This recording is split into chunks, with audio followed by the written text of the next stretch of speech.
Now, there's a scurrilous story, and there's a claim that the Princess of Wales was intubated in the London clinic and in a medically induced coma. This was reported in the Spanish press by someone who really was a respected Spanish reporter, and it turns out that she had spoken to a member of the royal household. So the story apparently had good provenance, and the details were alarmingly specific.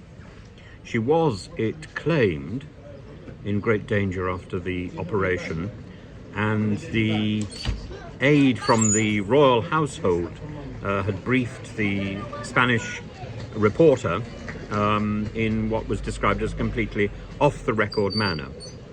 She said the doctors had to take drastic decisions at that moment because of the complications that arose, and the decision was to put her, that's Kate, into an induced coma. They had to intubate her. There were serious complications that they didn't expect because the operation went well, but the post-operative period didn't go so well. And the concern in the royal household was palpable. That's what Calleja said. It was about saving her life. Now, Kate was possibly, she said, going to require a lot of assistance, and I'm not just referring to her family. She was going to have to go back to Windsor, and an entire hospital is being set up at Prince William and Kate's home. Calleja reported that Kate had been taken into the hospital for several days on December the 25th, 3 days after she was last seen in public, which explains all the police cars around Sandringham at that time, and shortly after the royal family's Christmas Day walk to the church in Sandringham, after she had, quote, begun to feel unwell, and not for the first time. After that, her abdominal surgery was planned. It's total nonsense, says the palace. But the palace has gone much further and seems to have tried to undermine this journalist herself. No attempt was made by that journalist, as Calleja, to fact-check anything. And she said that she said with anyone in the household, well, it's fundamentally totally made up, and it's absolutely not the case. It says, I'll use polite English here. It's absolutely not the case. Concha Calleja made her claim in a magazine called Fiesta, and the journalist has a background in not in being a sort of specifically in being a royal journalist, but in forensic psychology. And in 2017, she wrote a definitive book on Diana, where she makes claims about the 1997 crash. And she alleges that the princess is not, in fact, buried on the island in the Spencer family estate.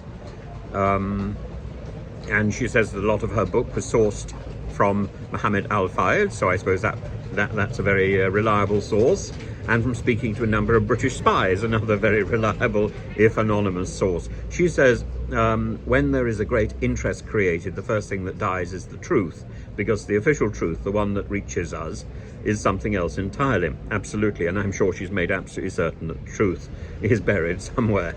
It's not the only story, however. And you get the impression from sort of sniffing around in the gutter that there seems to be some sort of conspiracy against the Princess of Wales, which is rather sad.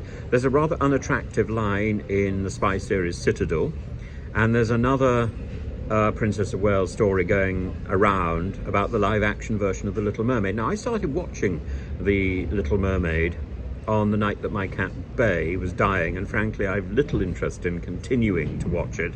I was bored anyway. I hated the beginning of the film.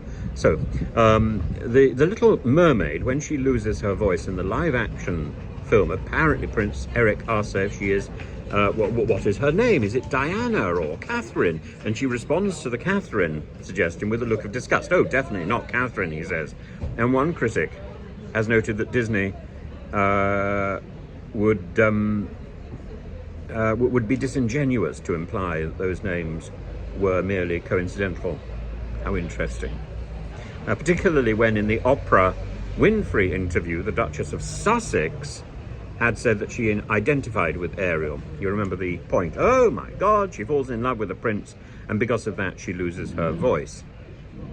I think scurrilous individuals are trying to curry favour simply by being nasty. I don't think that's the way forward. Richard Eden in the Daily Mail thought that Disney was trying to burnish its woke credentials at the expense of the current Princess of Wales and to curry favour with Meghan. I think they're just trying to cash in on a cash cow and to be as nasty as they possibly can be. I think that's part of the raison d'etre of the modern Daily Mail. I think there's a lot of tittle-tattle and companies trying to make a buck out of the fractious situation in the royal family. And frankly, in time, all these factions heal. All factions heal. And I think to try to deepen the problem is to behave in a scurrilous way. I think we should be helping to heal the rifts rather than to deepen those rifts.